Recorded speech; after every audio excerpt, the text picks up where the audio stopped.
So we just got the first official look at Tom Holland's suit for Spider-Man Brand New Day, and it looks amazing. I mean, I can now say without a doubt after seeing this video, my excitement isn't the only thing that's raised. You know what I mean? You know what I'm talking about.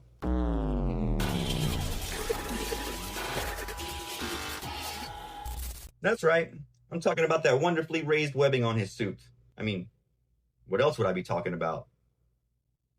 I mean, we haven't seen a suit with raised webbing since Andrew Garfield's suit in Amazing Spider-Man 2 back in 2014, and the fans love it, and I can see why.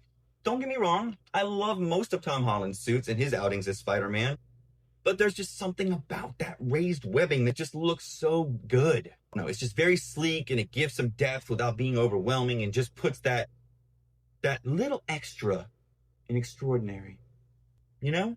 Along with the suit reveal, we also got confirmation that Mark Ruffalo's Hulk will in fact be in Brand New Day, along with Michael Mando's return as Scorpion for the first time since Homecoming 8 years ago. There have also been set photos and videos leaked revealing this tank or armored vehicle bearing the Inner Demons logo. The Inner Demons being the gang that is ran by Mr. Negative.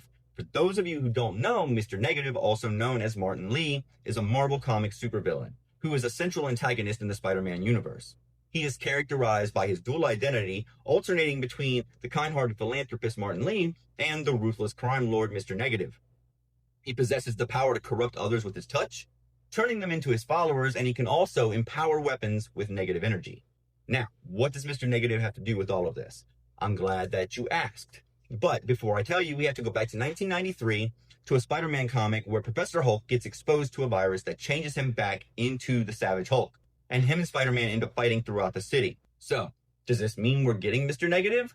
I mean, think about it. Mr. Negative can corrupt people and control them by touch.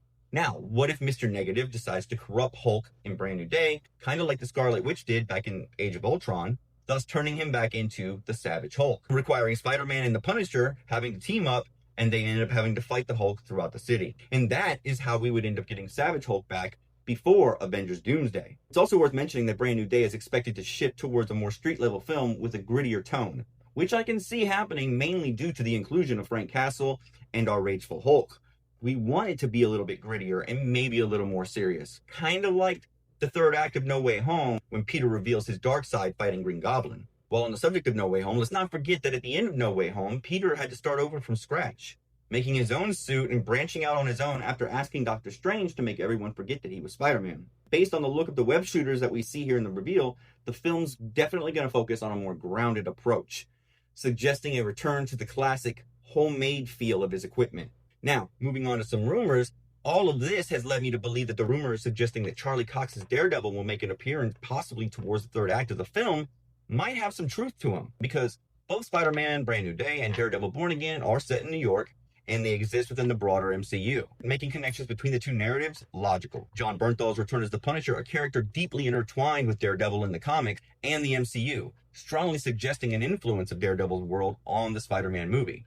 There's even a popular theory that Daredevil Born Again will set up elements for Spider-Man Brand New Day, possibly dealing with the legal and societal fallout of Daredevil's actions in his show that could potentially impact Peter Parker in his film. Now, while there is no official confirmation that Daredevil is going to appear in Spider-Man Brand New Day, there are strong indications that at the very least, the character's presence and world will be felt in this film. I mean, the movie is being developed in the same universe as Daredevil Born Again, and there's been numerous discussions about the potential for connections and crossovers. Additionally, Jon Bernthal's Punisher, who debuted in Daredevil and came back for Daredevil Born Again, is confirmed to be in the movie, further suggesting a connection between the two. But let me just clarify. These are just rumors, and I am just speculating. Again, there is no official confirmation that Daredevil will be appearing in Spider-Man Brand New Day, just theories and rumors. But Mark Ruffalo's Hulk, Scorpion, Punisher, they are all confirmed, as well as some other villains like Ramrod and Tarantula. But this is where I leave it off to you guys. What are your thoughts? Are you excited for Spider-Man Brand New Day? What about the return of Savage Hulk? Or the team up between Spider-Man and the Punisher? Let me know in the comments, and until next time, take care.